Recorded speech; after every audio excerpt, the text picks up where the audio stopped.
This is Rachel Taylor, and you're listening to the Radical Radiance Podcast. Rachel, I am so excited about our conversation today about your new book. Thanks for being here. Thanks for having me. I'm so excited. Yeah, me too. You have just released a new book called After Baby Comes: Physical, Spiritual, and Emotional Recovery for Postpartum Moms. I think this is such an important book for postpartum moms. And I just was telling you before we hit record, I've had several friends have babies in the last year. So I feel like it's just forefront of my mind, walking alongside a lot of my favorite people who have just kind of walked through this. And I'm super excited about what this conversation will offer our listeners and just how you've so beautifully written this new book. So I would love to hear kind of what sparked the idea and why did you choose to focus on all of these different aspects of the postpartum recovery process: physical, spiritual, emotional? Yeah, so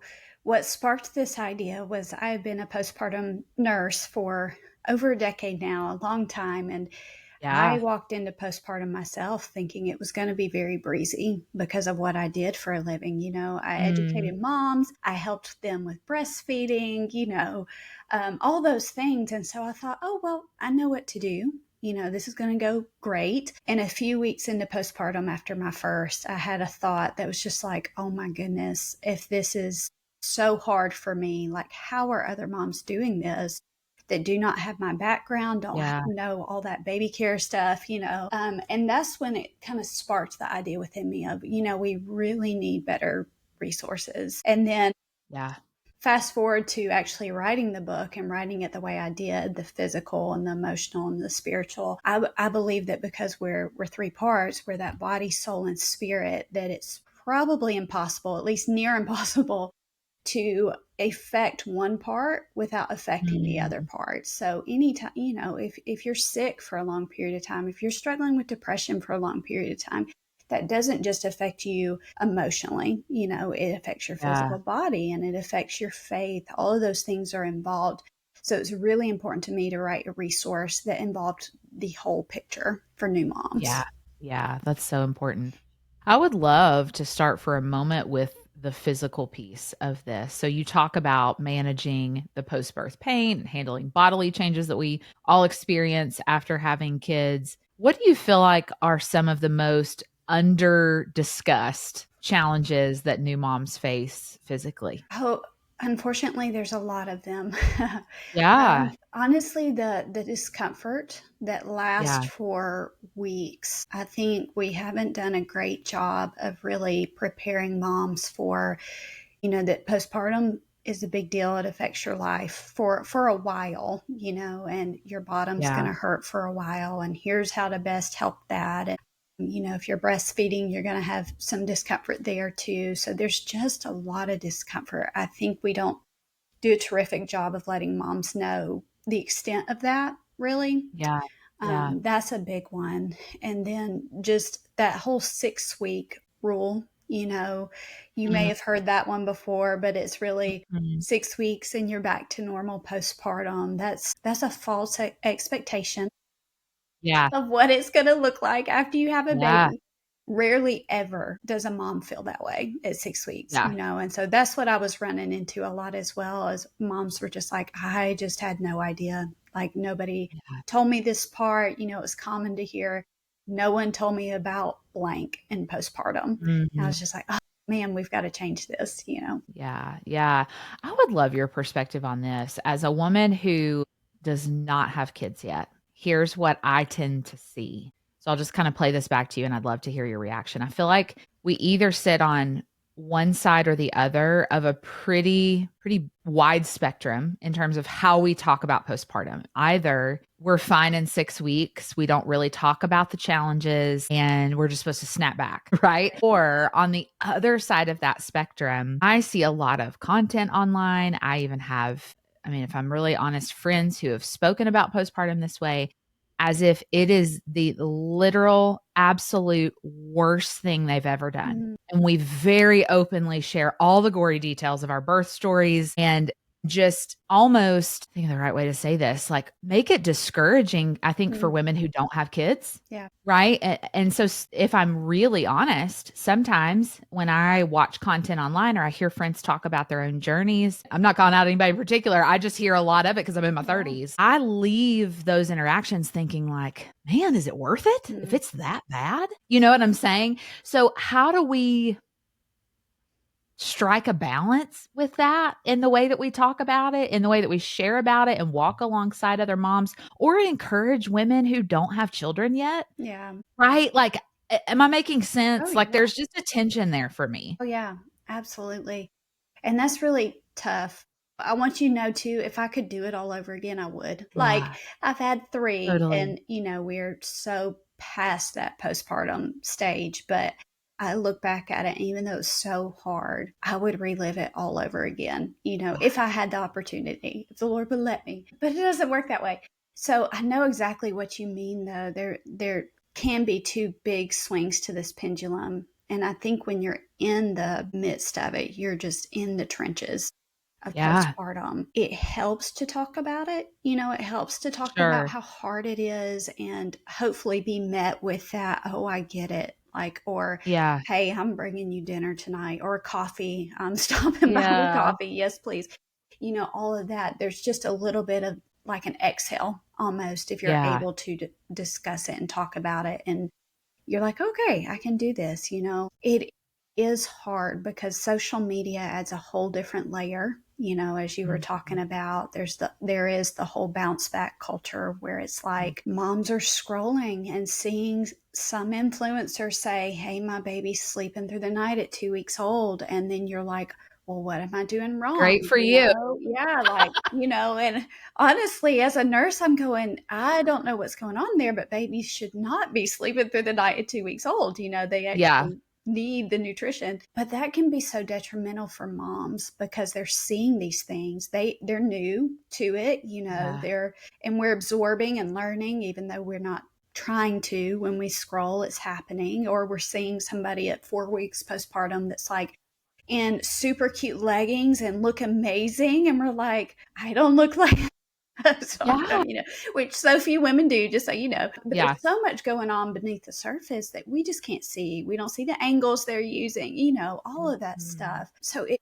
is really hard, and striking a balance of just, if it were me sharing with somebody who wasn't a mom just yet, being honest and sharing the hard so the expectations are real, but Yeah, also sharing the beautiful too and not forgetting that yeah, part of it, I think would be really helpful. yeah, yeah, me too. I think that's so important to strike a balance. I wonder, as we consider kind of the early days of postpartum, there's a lot of like, I want to drop by, I want to come by and hold the baby, I want to bring you dinner.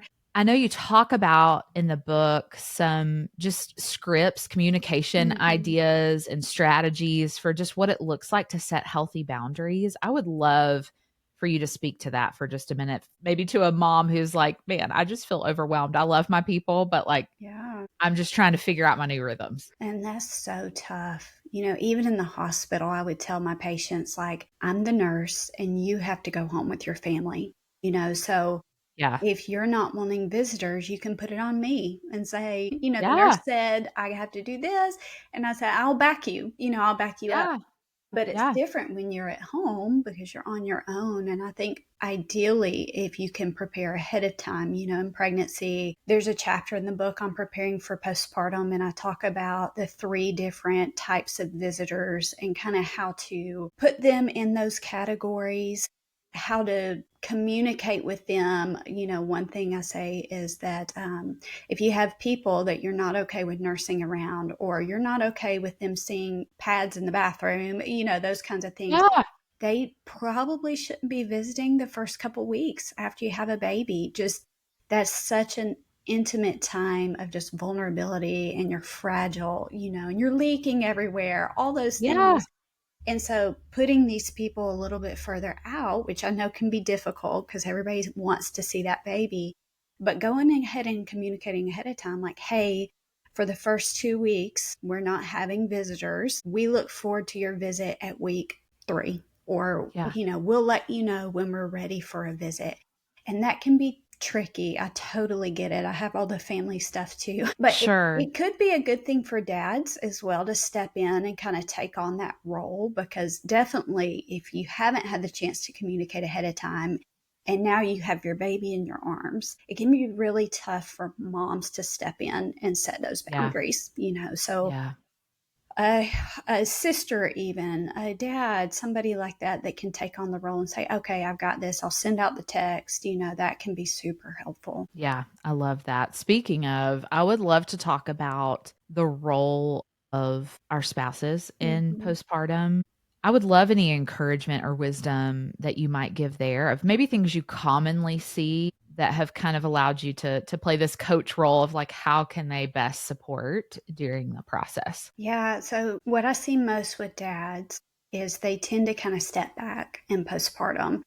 They feel, not all of them, but many of them will feel lost or like Yeah. she just does it better. Like I hear that so often. She does it better. I'm just going to let her do it. But man, we need you guys. Yeah. We need them to step in. And there's this balance here too, because moms will feel really vigilant in postpartum. It has to do with the changes in our brain that are happening. We turn Yeah. into mama bear to keep our baby safe and alive, and all of that's necessary. But often, if we're not careful, we can step over dad too. As he's trying to do something, we get in there, we correct, or we just kind of push him out of the way and just do it.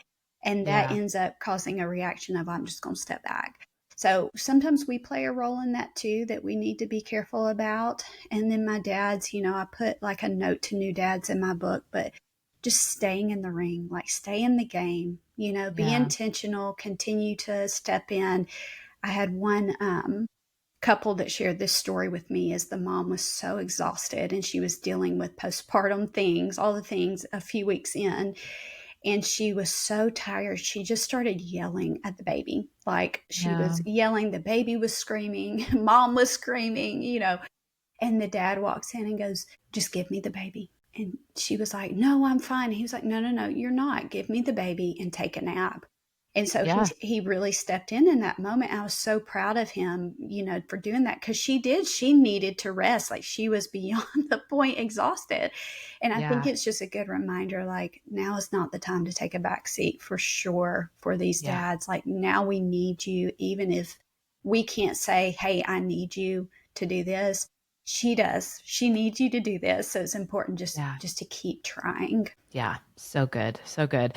If a mom is listening and she's feeling maybe isolated or unsupported in this process and she's kind of in the thick of it today, what would be some of your first steps that you would encourage her to take to find the type of care and community that she needs during postpartum? Yeah, and postpartum can be so isolating. It just feels Yeah. that way often. I would say if you don't have friends in this season of life, sometimes we're the first in the group to have the baby, and we feel alone. Yeah. Nobody's really getting it.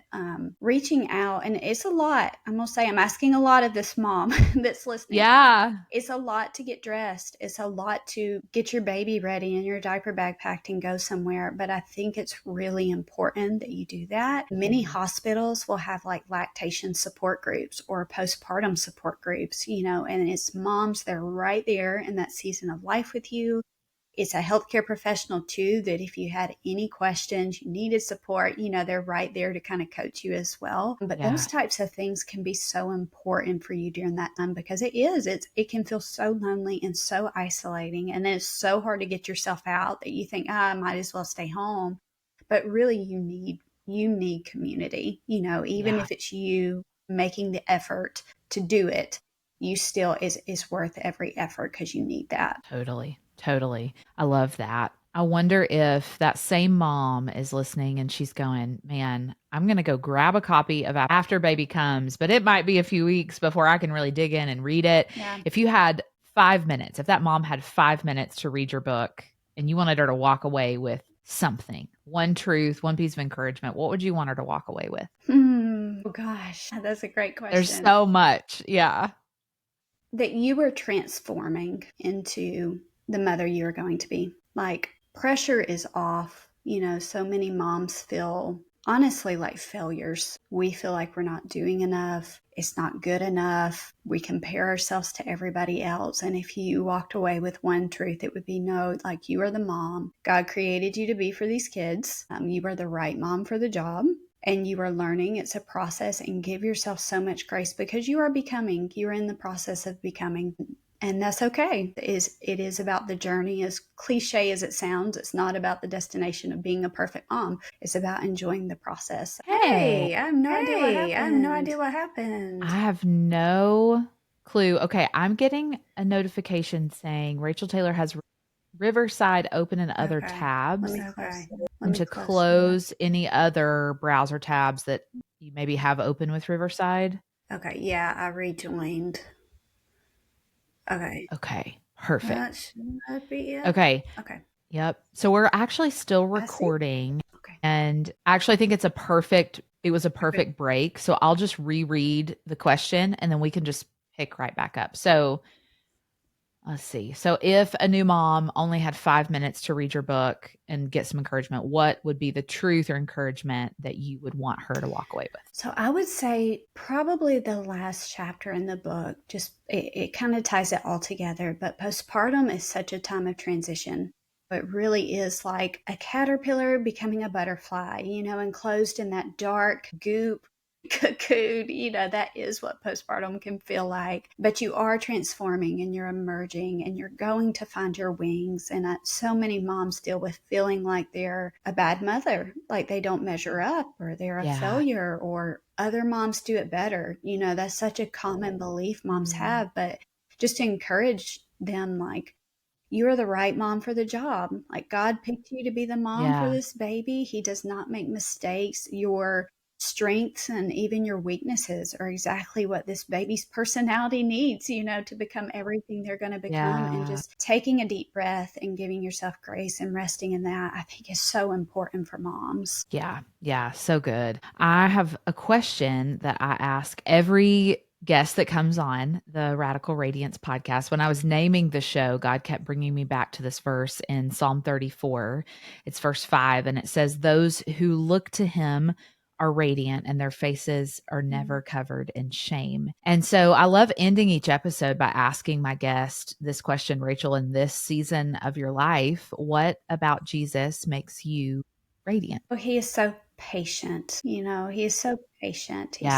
He's not upset with you. Like me personally, I struggle with, am I doing enough? And I think new moms a lot of times struggle with that too. Am I doing enough? Am I doing enough for my faith? Am I praying enough? Am I reading enough? All those things. And he's always so kind. He's better than we think he is. We're hard on ourselves. He's not that way. Same as with the way we look at our children, and we just ooze with love for them.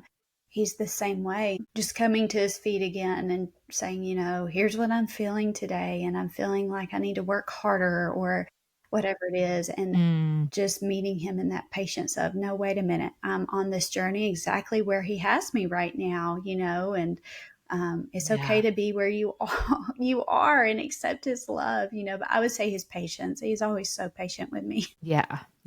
I love that so much. Well, I am so excited for our friends to get their hands on a copy of After Baby Comes: Physical, Spiritual, and Emotional Recovery for Postpartum Moms. I know this will become a resource that I frequently grab for friends when they have a new baby, and it's such a great gift idea. And if you are a mom walking through postpartum, it would be a great resource for you too. So I would love for you to share with everybody, where can they connect with you? Where can they grab a copy of the book after this conversation? Absolutely. So the book's available at Amazon, Barnes & Nobles, Books A Million, and ChristianBook.com. And then you can find me at Mama Did It, MAMA did it.com. Lots of resources and even courses and coaching and things like that on my website. And then I'm over on Instagram too at Mama Did It Official, and give lots of good, just little tips and tricks and little life hacks for being a new mom as well. I love it. Well, I'm so excited for our friends to connect with you. And again, this is, I think, such an important book, and you are the girl for that job to write it for us. And I'm so grateful. So thank you so much for being my guest today. Thank you for having me.